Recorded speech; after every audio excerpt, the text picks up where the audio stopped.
Students, कैसे हैं आप लोग। आज के वीडियो में हम क्लास 12 बायोलॉजी का संपूर्ण किताब से 2 अंक वाले सभी महत्वपूर्ण प्रश्नों को पढ़ेंगे। तो आज की वीडियो में हम एक ही वीडियो में पूरी बायोलॉजी को समाप्त करने वाले हैं। तो यह वीडियो जो है कमजोर छात्र इसको जरूर देखें, क्योंकि यह वीडियो इसमें बहुत ही बेसिक चीजें बताई गई हैं। तो यह बोर्ड एग्जाम के लिए है। अगर आपको 95% मार्क्स चाहिए तो इस वीडियो को तुरंत देख लीजिए। तो वीडियो आज का आपके मोस्ट इंपॉर्टेंट है, तो वीडियो में लास्ट तक बने रहिएगा। अगर आप वीडियो पर नए हैं तो वीडियो को लाइक कर दीजिए, चैनल पर नए हैं सब्सक्राइब कर दीजिए, बेल आइकन को प्रेस कर दीजिए, क्योंकि बोर्ड एग्जाम के हर इंपॉर्टेंट टॉपिक का वीडियो आपको इस चैनल पर डेली मिलता रहेगा। तो आइए वीडियो को स्टार्ट करते हैं। देखिए पहला क्वेश्चन हमारा क्या है। देखिए पहला क्वेश्चन है कि सेब को आभासी फल क्यों कहते हैं, इसमें पुष्प का कौन सा भाग फल की रचना करता है, ये हमारा क्वेश्चन है। तो देखिए इसका आंसर, निषेचन के बाद अंडाशय से फल का निर्माण होता है, वह पुष्प के शेष अंग क्या है, झड़ जाते हैं। जब निषेचन होता है तो निषेचन के बाद जो अंडाशय होता है, अंडाशय से फल बनता है और जो पुष्प के बाकी भाग होते हैं सभी सूख के झड़ जाते हैं। ऐसे फल को सत्य फल कहते हैं। लेकिन यदि फल का विकास अंडाशय से न होकर पुष्प के किसी अन्य भाग से होता है तो ऐसे फल को आभासी फल कहा जाता है। इसमें प्रमुख रूप से पुष्पासन का भाग फल की रचना करता है। जो फल जिन जिन फल का विकास क्या होता है, अंडाशय से ना होकर पुष्प के किसी अन्य भाग से होता है तो ऐसे फल को आभासी फल कहते हैं। और इसमें क्या होता है, पुष्प का कौन सा भाग जो पुष्पासन होता है वो फूल की रचना करता है, पुष्प की क्या फल की रचना करता है। जो पुष्पासन होता है वो क्या करता है, फल की रचना करता है। पूछा ना कि इसमें पुष्प का कौन सा भाग फल की रचना करता है, तो जो पुष्पासन होता है वो फल की रचना करता है। अब देखिए अगला क्वेश्चन क्या है। अगला क्वेश्चन है कि बहुभ्रूणता पर संक्षिप्त टिप्पणी लिखिए। तो देखिए, जब किसी एक बीज में एक से अधिक भ्रूण विकसित होते हैं तो इस प्रक्रिया को बहुभ्रूणता कहते हैं। यह बीजांड में एक से अधिक भ्रूण कोष की उपस्थिति के कारण होता है, जैसे कि पाइनस और संतरा में। देखिए क्या होता है बहुभ्रूणता। देखिए आप जैसे कि संतरा आपने खाया, संतरे का आपने बीज मिट्टी में गाड़ दिया कहीं, मान लीजिए संतरे का क्या है, बीज है, इसको आपने मिट्टी में कहीं क्या किया, गाड़ दिया। अब देखिए, अब इसमें से क्या हो रहे हैं, देखिए ज़्यादातर पौधों में तो एक ही भ्रूण निकलता नहीं, एक ही पौधा निकलता है जो बड़ा होकर पेड़ बनता है। लेकिन अगर इसमें क्या हो जाए, एक से अधिक भ्रूण, इस प्रकार से 1 2 3 4 भ्रूण निकल जाए, एक से अधिक मतलब एक से जैसे 2 3 4, एक से अधिक भ्रूण निकल, यानी एक से अधिक पौधा निकलना शुरू हो जाए, भ्रूण अंकुर हो जाए, तो इसे ही कहते हैं बहुभ्रूणता। यानी किसी बीज में एक से अधिक भ्रूण विकसित होता है उसे ही बहुभ्रूणता कहते हैं। उसके बाद देखिए अगला क्वेश्चन क्या है हमारा। अगला क्वेश्चन है कि दोहरा निषेचन पर संक्षिप्त टिप्पणी लिखिए। तो देखिए, पराग नलिका में दोनों नरकेंद्रक नर युग्मक की तरह कार्य करते हैं। जो पराग नलिका होता है उसमें दोनों नरकेंद्रक होते हैं, दोनों नरकेंद्रक नर युग्मक जैसे कार्य करते हैं। तथा भ्रूण कोश में पहुंचने के बाद एक नर युग्मक अंड कोशिका से निषेचित हो जाता है तथा दूसरा जो नर युग्मक होता है वो द्वितीय केंद्रक से निषेचित होता है। पहला एक जो नरयुग्मक होता है अंड कोशिका से निषेचित हो जाता है, लेकिन दूसरा जो नरयुग्मक होता है वो द्वितीय केंद्र से निषेचित होता है। अर्थात यहाँ पर एक ही भ्रूण में 2 बार निषेचन हो रहा है, तो इस प्रक्रिया को ही दोहरा निषेचन कहते हैं या फिर द्विनिषेचन कहते हैं। यानी एक ही भ्रूण में 2 बार निषेचन होता है तो उसे द्विनिषेचन कहते हैं। इतना आपको लिखना है इसमें। आगे देखिए, अगला क्वेश्चन है कि आवर्त चक्र क्या है, आवर्त चक्र का कौन से हार्मोन्स नियमन करते हैं। यानी आवर्त चक्र का मतलब है पीरियड, जो महिला में पीरियड आता है। तो देखिए, मादाओं में अंडाणु निर्माण 28 दिन के चक्र में होता है, जिसे आवर्त चक्र कहते हैं, या मासिक चक्र या फिर ऋतुस्राव कहते हैं। देखिए 28 दिन में कैसे होता है, जो अंडाणु सॉरी, जो अंडाणु होता है 28 दिन पर नया अंडाणु बन जाता है। जैसे कि देखिए 28 दिन पूर्ण हुआ तो जो अंडाणु होता है अगर वो 28 दिन के अंदर निषेचन हुआ उसका तो हुआ तो भ्रूण बन जाता है, अगर निषेचन नहीं हुआ तो वो फूट कर योनि के रास्ते बाहर निकलता है ब्लड के साथ, वही है आवर्तचक्र, उसी को पीरियड कहते हैं। तो मादाओं में अंडाणु निर्माण 28 दिन के चक्र में होता है, इसे आवर्त चक्र कहते हैं।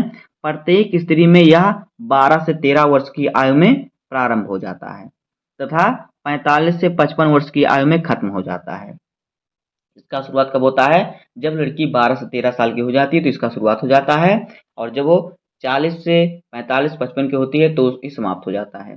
जब तक यह चलता है तब तक लड़की माँ बन सकती है। यह चक्र अंडाशय में अंडा निर्माण को दर्शाता है, यानी जब अंडाशय में अंडा का निर्माण होगा तभी पीरियड आएगा और तभी लड़की माँ बन पाएगी। जब निर्माण होना बंद हो जाएगा अंडाणु का अंडाशय में तो वो माँ नहीं बन सकती। तथा इसके प्रारंभ होने के साथ ही मादा गर्भधारण में सक्षम हो जाती है।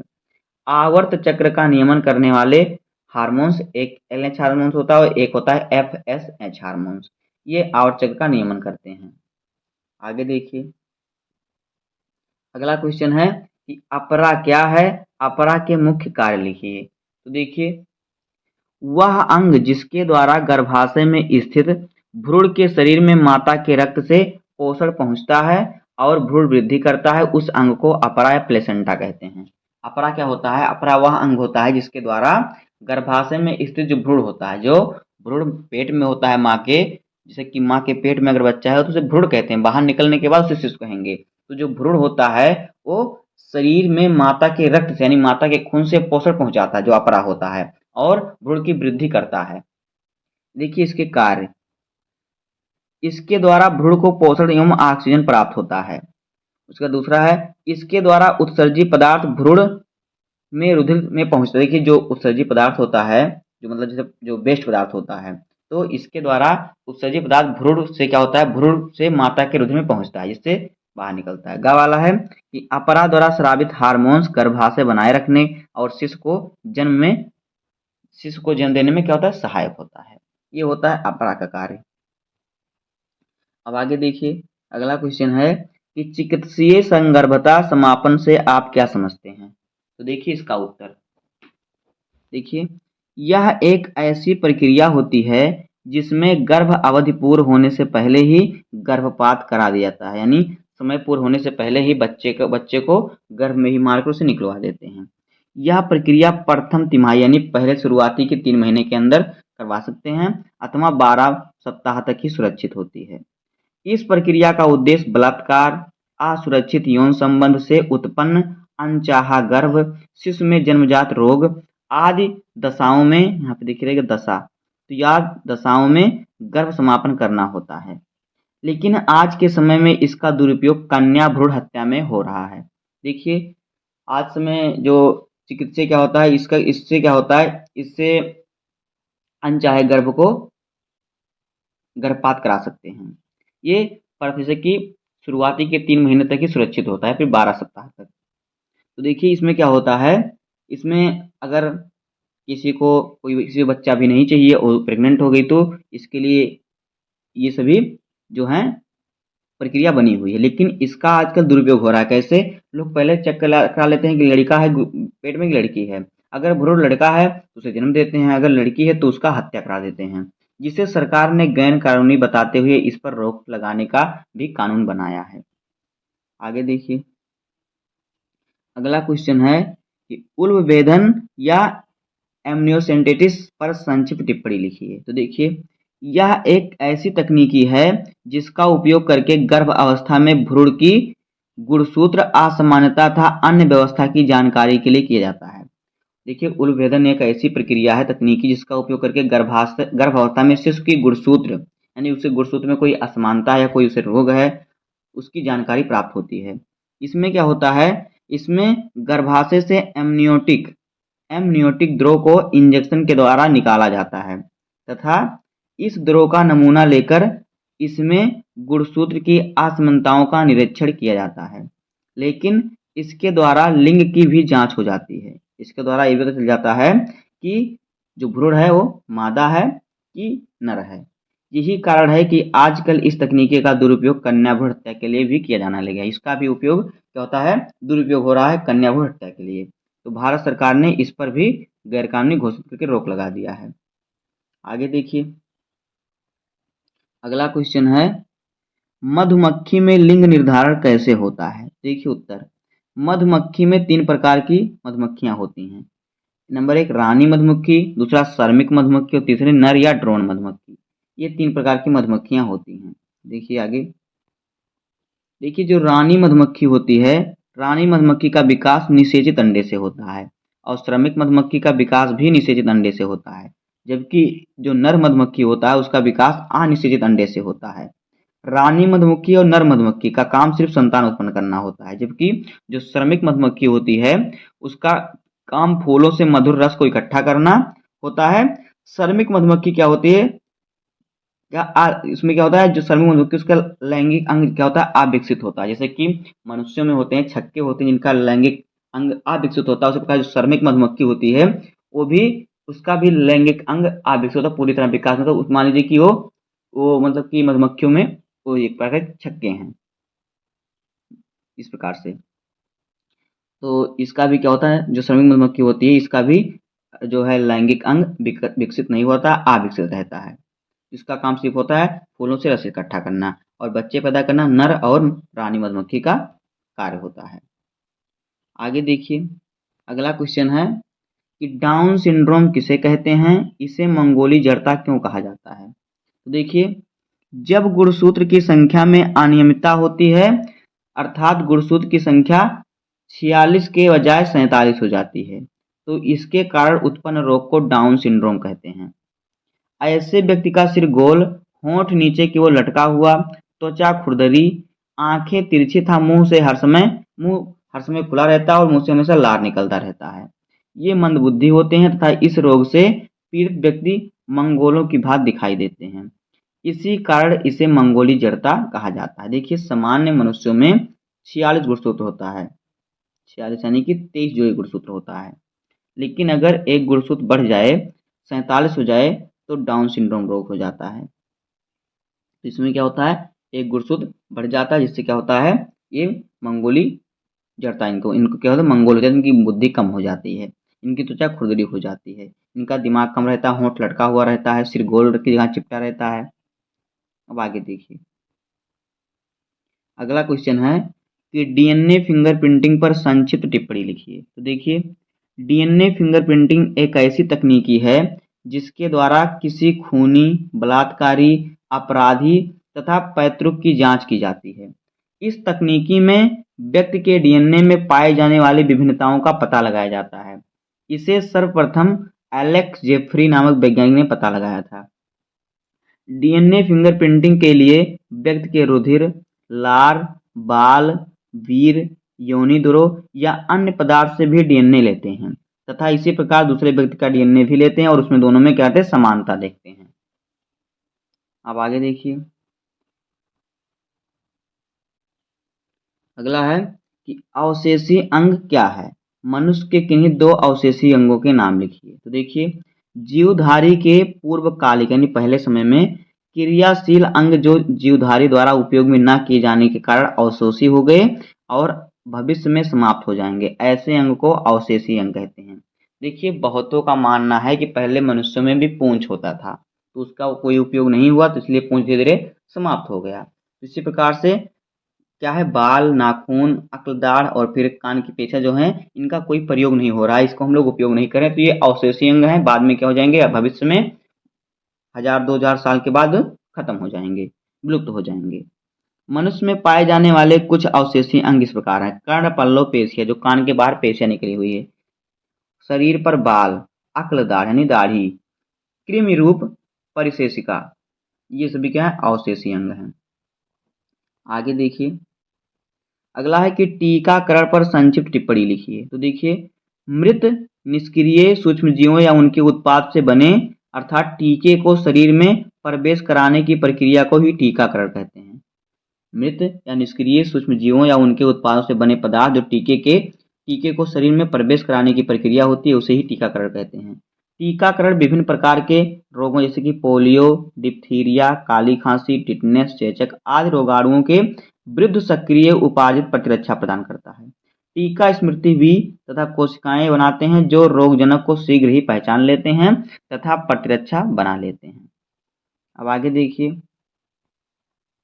अगला क्वेश्चन है कि अल्कोहल के कुप्रभाव का वर्णन कीजिए। तो देखिए, अल्कोहल को अल्कोहल को सामान्य रूप से शराब या मदिरा के नाम से जाना जाता है। यह विश्व में सबसे अधिक प्रयोग में लाया जाने वाला मादक पेय पदार्थ यानी नशीला पीने वाला पदार्थ है, जिसका उपयोग आज के समय युवाओं में बहुत तेजी से हो रहा है। अल्कोहल के निम्नलिखित कुप्रभाव हैं। नंबर 1, इसके अत्यधिक सेवन से बेहोशी, कोमा या मृत्यु हो सकती है। दूसरा, अल्कोहल के अधिक सेवन से व्यक्ति बर्बरता तथा हिंसा का रूप धारण कर लेता है। तीसरा है, धन की कमी होने के कारण व्यक्ति इसके सेवन के लिए चोरी का भी सहारा लेने लगता है। गर्भाशय अवस्था के दौरान स्त्रियों में इसके उपयोग से गर्भ पर काफी प्रतिकूल प्रभाव पड़ता है। अब आगे देखिए अगला क्वेश्चन क्या है। अगला क्वेश्चन है कि इंटरफेरॉन क्या है, इसका महत्व समझाइए। तो देखिए, इंटरफेरॉन कशेरुकी जंतुओं में विषाणुओं तथा संक्रमित कोशिकाओं द्वारा स्रावित एक ग्लाइकोप्रोटीन पदार्थ होता है, जो इंटरफेरॉन होता है, जो इन कोशिकाओं के विषाणु से संक्रमण के विरुद्ध सुरक्षा करता है। जो क्या करता है, विषाणुओं से सुरक्षा करता है। चूंकि इसके द्वारा अंतःकोशिकीय विषाणु के गुणन को रोका जाता है, इसलिए इसे इंटरफेरॉन कहते हैं। इंटरफेरॉन विषाणुओं के केंद्रकीय अम्ल संश्लेषित तंत्र को बाधित कर देता है, किंतु ये किसी भी प्रकार कोशिका के उपापचय में कोई बाधा नहीं डालता। तो इस प्रकार से हो जाएगा इंटरफेरॉन जो होता है। अब आगे देखिए, अगला है क्वेश्चन हमारा कि प्रतिजैविक किसे कहते हैं, किन्हीं दो प्रतिजैविक के नाम लिखिए। तो देखिए, विभिन्न प्रकार के सूक्ष्म जीव द्वारा उत्पन्न किए गए वह रासायनिक पदार्थ जो दूसरे सूक्ष्म जीवों की वृद्धि को रोकते हैं, उन्हें प्रतिजैविक कहते हैं। वर्तमान समय में लगभग 7000 प्रतिजैविकों की खोज हो चुकी है। क्या होता है, ऐसे सूक्ष्म जीव जो दो सूक्ष्म जीवों द्वारा उत्पन्न किए गए रासायनिक पदार्थ, विभिन्न प्रकार से सूक्ष्म जीव के द्वारा उत्पन्न किए गए रासायनिक पदार्थ जो दूसरे सूक्ष्म जीव की वृद्धि को रोकता है, उसे प्रतिजैविक कहते हैं। और आज के समय में, वर्तमान समय में 7000 प्रतिजैविक की खोज हो चुकी है। आगे देखिए, आगे की बायोगैस क्या है, बायोगैस के उपयोग लिखिए। तो देखिए, बायोगैस विभिन्न गैसों का एक मिश्रण है जिसमें सर्वाधिक मात्रा में मीथेन यानी 50 से 70% मीथेन गैस की मात्रा होती है। यहाँ ऊर्जा का एक प्रमुख स्रोत है, जो यह होता है ऊर्जा का प्रमुख स्रोत होता है। बायोगैस का निर्माण मानव मल व पशुओं के गोबर से होता है, इसी कारण इसे गोबर गैस भी कहा जाता है। जो गैस, जिस गैस से सिलेंडर में खाना बनता है, वो भी बायोगैस है, वही क्या है, बायोगैस है। तो देखिए, बायोगैस का उपयोग देखिए क्या होता है, खाना बनाने में इसका उपयोग होता है, आटा चक्की व अन्य मशीन चलाने में इसका उपयोग होता है, और प्रकाश उत्पन्न करने में इसका उपयोग होता है। गैस के निर्माण के बाद जो बचे हुए अपशिष्ट पदार्थ होते हैं, मल जो होता है, वो खेतों में खाद के रूप में उसका उपयोग होता है। अब आगे देखिए, अगला क्वेश्चन हमारा है कि बीटी फसल पर क्या है, संक्षिप्त टिप्पणी लिखिए। तो देखिए, जो जैव प्रौद्योगिकी द्वारा तैयार की गई ऐसी फसल जिसमें बेसिलस थुरिनजेंसिस नामक जीवाणु का उपयोग किया जाता है, उसे बीटी फसल कहते हैं। यह जीवाणु बीटी विष उत्पन्न करता है। जब कोई कीट फसल को खाता है तो यह विष उसके आहार नाल को क्षतिग्रस्त कर देता है और वह कीट वहीं पर मर जाता है। यह फसल कीट प्रतिरोधी होता है, जैसे कि बीटी कपास, बीटी बैगन आदि। इसमें क्या होता है, जो प्रौद्योगिकी द्वारा तैयार की गई एक ऐसी फसल होती है इसमें क्या होता है, बेसिलस थुरिनजेंसिस नामक जीवाणु का उपयोग होता है इसमें, बीटी फसल में। यह जीवाणु बीसी क्या है, बीटी विष उत्पन्न करता है। जब कोई कीट से खाता है तो वह उसके आहार नाल को क्या करता है, क्षतिग्रस्त यानी नष्ट कर देता है, जिससे वह कीट वहीं मर जाता है। आगे देखिए, अगला क्वेश्चन है कि जैविक खाद पर संक्षिप्त टिप्पणी लिखिए। तो देखिए, विभिन्न प्रकार के जीव अपनी जैविक क्रिया के द्वारा मिट्टी में पोषण पदार्थ की मात्रा में वृद्धि करते हैं, इसे ही जैव उर्वरता कहते हैं। यह ऐसे जीव होते हैं जो मृदा की उत्पादन शक्ति बढ़ाते हैं और ये फसलों को अकार्बनिक पोषण पदार्थ उपलब्ध कराते हैं।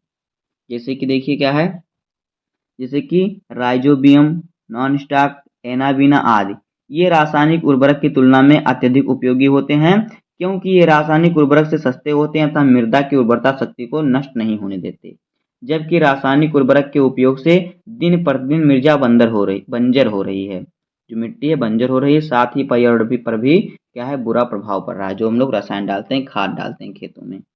अब आगे देखिए, अगला क्वेश्चन है कि प्लाज्मिड यहाँ पे रहेगा, प्लाज्मिड देखिए किस प्रकार से प्लाज्मिड रहेगा, प्लाज्मिड इस प्रकार से रहेगा। तो यहाँ पे जहाँ पे है, यहाँ पे आधा जा रहेगा, पूरा जा लिखा हुआ है, तो समझिए उसको कि प्लाज्मिड कहाँ पाए जाते हैं, इनके प्रमुख उपयोग लिखिए, प्रमुख गुण लिखिए। तो देखिए, किसी कोशिका में एक छोटा डीएनए होता है, जो प्लाज्मिड होता है, किसी कोशिका में एक छोटा डीएनए अणु होता है जो गुणसूत्र के डीएनए से अलग होता है और स्वतंत्र रूप से अपना प्रतिरूप बना सकता है, उसे प्लाज्मिड कहते हैं। देखिए प्लाज्मिड इस प्रकार से लिखा जाएगा।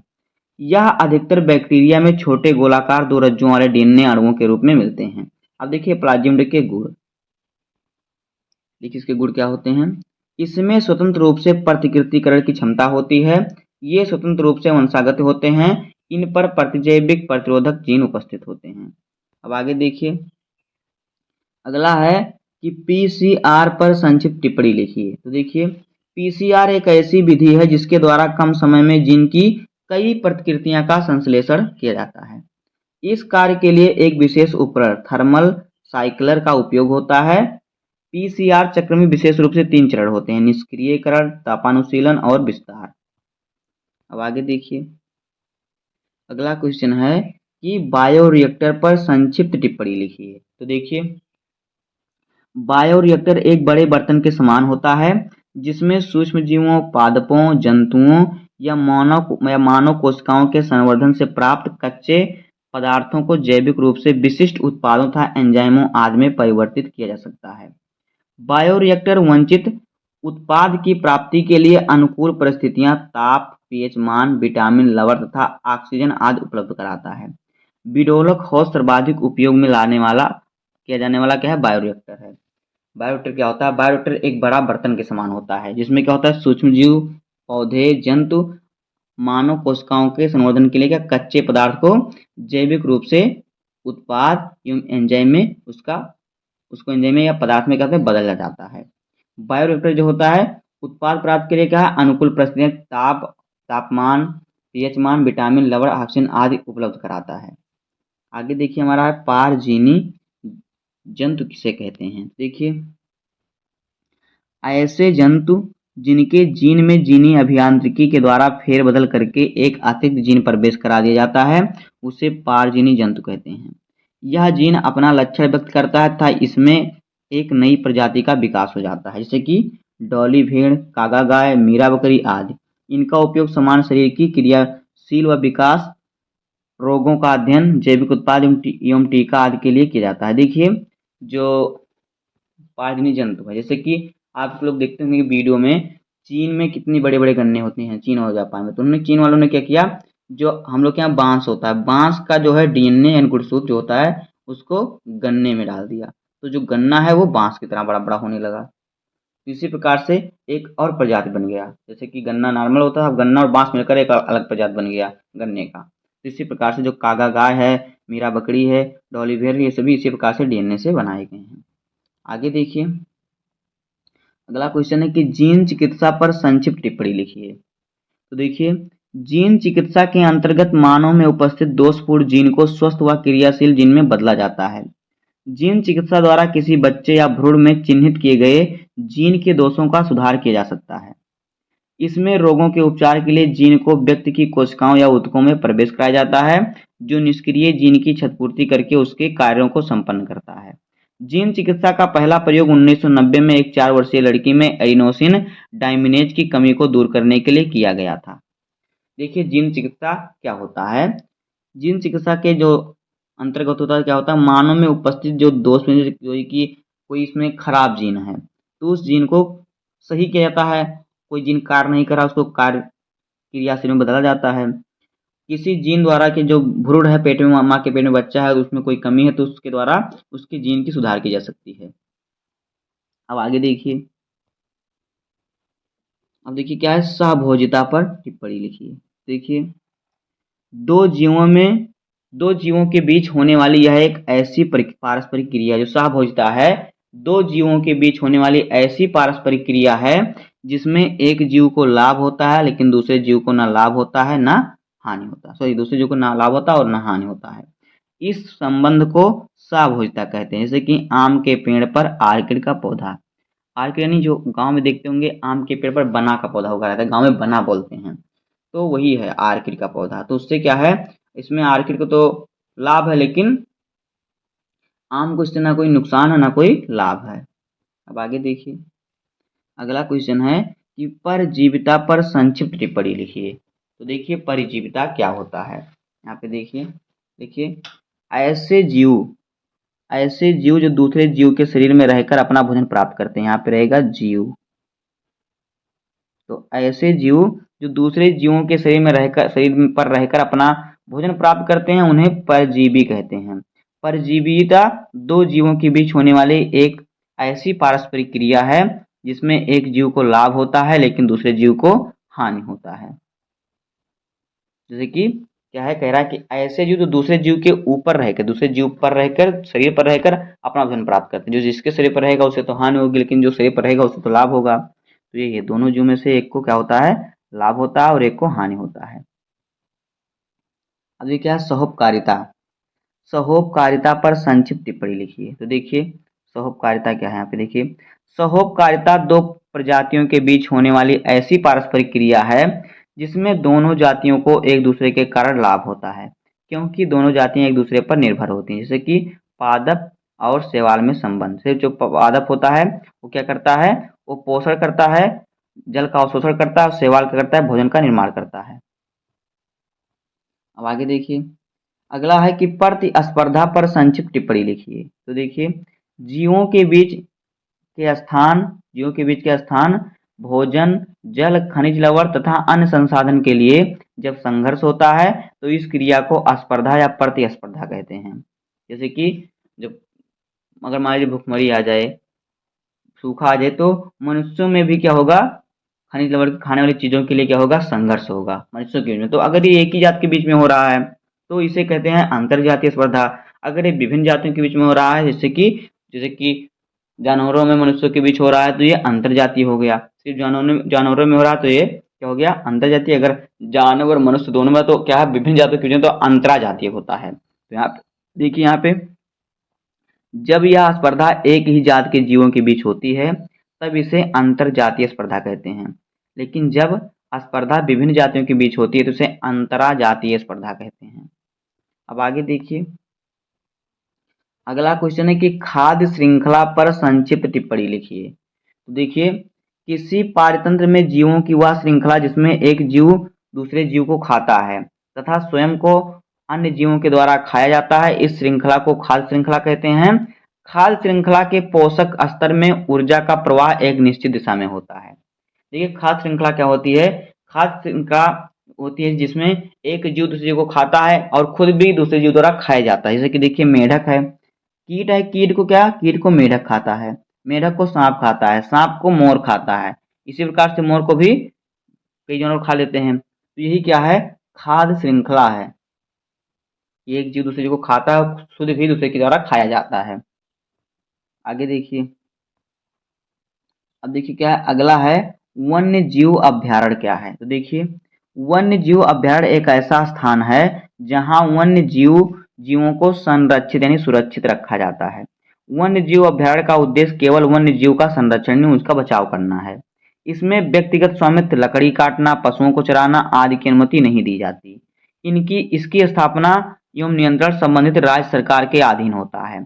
भारत के प्रमुख वन्य जीव अभ्यारण्य हैं, ये क्या है, इडुक्की अभ्यारण्य जो कि केरल में है, मालाबार अभ्यारण्य जो कि केरल में है, और फिर बोरी अभ्यारण्य जो कि मध्य प्रदेश में है, गांधी सागर अभ्यारण्य जो कि मध्य प्रदेश में है, और घाना पक्षी बिहार जो कि क्या है, राजस्थान में है। ये सभी क्या है, अभ्यारण्य है भारत में। अब आगे देखिए, अगला क्वेश्चन है कि रेड डाटा बुक पर संक्षिप्त टिप्पणी लिखिए। तो देखिए, IUCN द्वारा जारी की गई एक ऐसी किताब है जिसमें विलुप्त, संकटग्रस्त, दुर्लभ एवं अनाकालित जीव जातियों को सूचीबद्ध वर्णन किया गया। जो विलुप्त हो गए हैं, जो विलुप्त होने वाले हैं, जो दुर्लभ जाति हैं, इनको लिखा गया, उसमें सूची बनाई गई उनकी, उसे रेड डाटा बुक कहते हैं। IUCN का मुख्यालय स्विट्जरलैंड में है। रेड डाटा बुक की सहायता से हमें संकटग्रस्त जीवों की जानकारी आसानी से उपलब्ध हो जाती है। इस जानकारी की सहायता से हम उन संकटग्रस्त जीवों के संरक्षण के लिए प्रयास कर सकते हैं और उन्हें विलुप्त होने से बचा सकते हैं। संकटग्रस्त जातियों के अंतर्गत निम्नलिखित जीव जैसे कि एक सींग वाला गैंडा, कस्तूरी मृग या हिरण, बाघ, बब्बर शेर आदि, ये सभी विलुप्त होने की कगार पर हैं, संकटग्रस्त हैं। आगे देखिए, अगला क्वेश्चन हमारा आ गया कि जैव विविधता की क्षति के प्रमुख कारण हैं। तो देखिए, नंबर 1 है अंधाधुंध वनों की कटाई, दूसरा गैर कानूनी रूप से वन्य प्राणियों का शिकार, तीसरा है मानव की क्रिया भूलवश जानबूझकर वनों में लगाई गई आग, और चौथा है प्रदूषण। दोस्तों इस प्रकार से क्लास 12 बायोलॉजी के सभी महत्वपूर्ण क्वेश्चन आंसर। तो एक ही वीडियो में हमने पूरे किताब को समाप्त कर दिया। तो अगर आप इतने क्वेश्चन को याद कर लेंगे तो आपको बोर्ड एग्जाम में अच्छे नंबर मिलेंगे। तो उम्मीद करता हूं कि आपको वीडियो पसंद आया होगा। अगर आपको वीडियो पसंद आए तो वीडियो को लाइक कर दीजिए, चैनल अपने सब्सक्राइब कर दीजिए, बेल आइकन को प्रेस कर दीजिए, क्योंकि बोर्ड एग्जाम के हर इंपॉर्टेंट टॉपिक का वीडियो आपको इस चैनल पर डेली मिलता रहेगा। तो मिलते हैं किसी नेक्स्ट वीडियो में, तब तक के लिए धन्यवाद। जय हिंद।